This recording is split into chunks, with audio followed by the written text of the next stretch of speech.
आदाब नाज़रीन, मैं शेख नौमान, आप देख रहे हैं स्टार न्यूज़ एक्सप्रेस।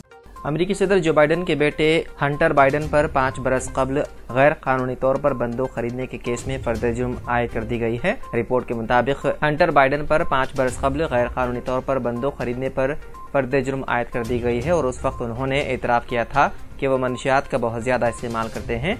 रिपोर्ट में कहा गया है कि हंटर बाइडन पर 2 इल्ज़ामात आयद किए गए हैं। उन्होंने डेलावेयर में जब बंदूक खरीदी तो फार्म में गलत बयान दर्ज किया कि वो मनशियात का इस्तेमाल नहीं करते। अमेरिकी सदर के बेटे पर दूसरा इल्ज़ाम ये है कि झूठे बयान की बुनियाद पर उन्होंने गैर कानूनी तौर पर बंदूक अपने पास रखी, जिसके तहत उन्हें 10 साल कैद की हो सकती है सज़ा।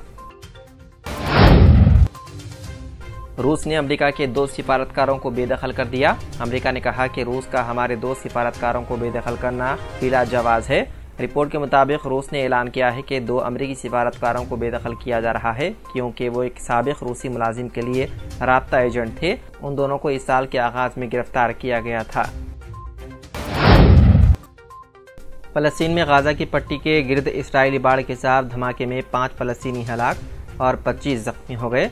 गाजा के उमूर सेहत के मुताबिक इसराइली बाढ़ के करीब धमाका फ़लस्तीन के एहतजाज के दौरान एक आले के जरिए किया गया। इस धमाके में जख्मी होने वाले अफराद को फौरी तौर पर करीबी अस्पताल मुंतकिल किया गया। इसराइली फौज की जानिब से फ़लस्तीनी मुजाहिरीन पर शेलिंग और फायरिंग भी की गई, जिसकी जद में आकर कई अफराद जख्मी हुए। जख्मियों में मुतादिद अफराद की हालत नाजुक है, जिस पर हलाकतों में इजाफे का खदशा है। पाकिस्तान के सदर आरिफ अलवी ने सभी ममालिक को यकसा मौक़े फराहम करने और तरक्की और हमवार तिजारत के लिए अमन को यकीनी बनाने में बैनुल-अक़वामी बरादरी से अपना रोल अदा करने की अपील की। जुमे को राष्ट्रपति भवन में पाकिस्तान में गैर सिफारतकारों के लिए मुनक़्क़िदा एक तकरीब से खिताब करते हुए अलवी ने हर तरफ एक खुशगवार माहौल कायम करने, अमन और बाहमी तिजारत के लिए कोशों में इजाफा करने की ज़रूरत पर जोर दिया। उन्होंने कहा कि अमन के क़याम के लिए इस्तेहसाल का खात्मा और दोहरे मियार का खात्मा ज़रूरी है। जनूबी लिबनान के शहर शेडोन के करीब वाक़े ऐनुल हलवी फ़लस्तीनी कैंप में गुज़िश्ता हफ्ते के दौरान होने वाली झड़पों में तकरीबन 20 अफराद के हलाक होने के बाद जंगबंदी का मुआहदा हुआ। रिपोर्ट के मुताबिक लिबनानी पार्लियामेंट के स्पीकर नबी बैरी की तरफ से शुरू की गई एक दिन की बातचीत के बाद ये बात सामने आई।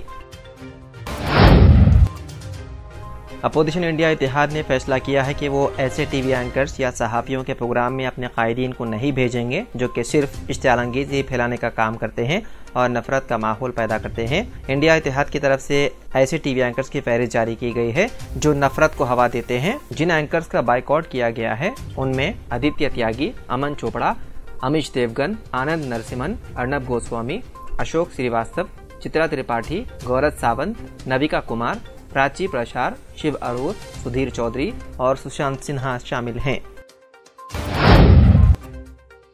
हरियाणा पुलिस ने 9 तशद्दुद वाक़े में कांग्रेस के रुकन असम्बली मामन खान को गिरफ्तार किया है। बताया जाता है कि मामन खान ने गिरफ्तारी से बचने के लिए हाई कोर्ट से राहत हासिल करने की कोशिश की, लेकिन जुमेरात की रात देर गए पुलिस ने उन्हें गिरफ्तार कर लिया और अब उन्हें अदालत में पेश करने की तैयारियां जारी है।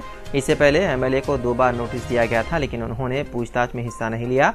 मामन खान पर 9 तशद्दुद भड़काने का भी इल्ज़ाम है। मेवात में रुकन असम्बली मामन खान की गिरफ्तारी के बाद 9 में दफ़ा 144 नाफिज कर दिया गया है और नमाज जुमा घरों में ही अदा करने की अपील की गई है।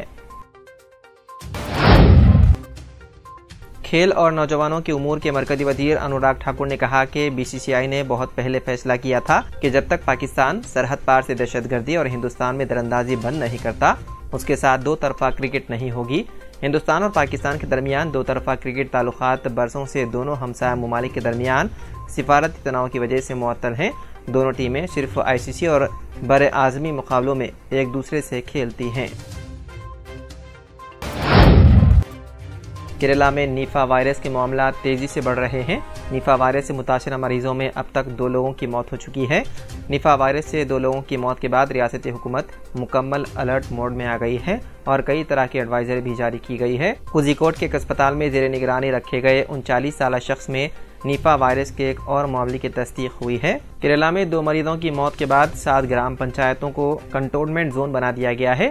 वहीं कोझिकोड में स्कूलों और कॉलेजों की छुट्टियां 16 सितंबर तक बढ़ा दी गई है। महकमे सेहत ने कहा है कि अगर किसी शख्स में निफा वायरस जैसी अलामत हो, जैसे बुखार, सिर दर्द, चक्कर, मतली और लूज मोशंस हो, तो फौरी करीबी अस्पताल से रुजू हो। बीआरएस रुकन कानून साज काउंसिल की कविता को सुप्रीम कोर्ट से बड़ी राहत मिली है। अदालत ने कविता को इस महीने की 26 तारीख तक समन जारी न करने की इन्फोर्समेंट डायरेक्टोरेट को हिदायत दी। वादे है कि नलिनी चैम्बरम की तरह उन्हें भी राहत देने की ख्वाहिश करते हुए कविता अदालत उज़्मा से रुजू हुई। कविता की दरख्वास्त पर सुप्रीम कोर्ट ने इन्फोर्समेंट डायरेक्टोरेट के एडवोकेट से रद्दअमल जाहिर करने की ख्वाहिश की। इस पर एडिशनल सॉलिसिटर जनरल ने अदालत को बताया कि उन्हें कोई एतराज़ नहीं है।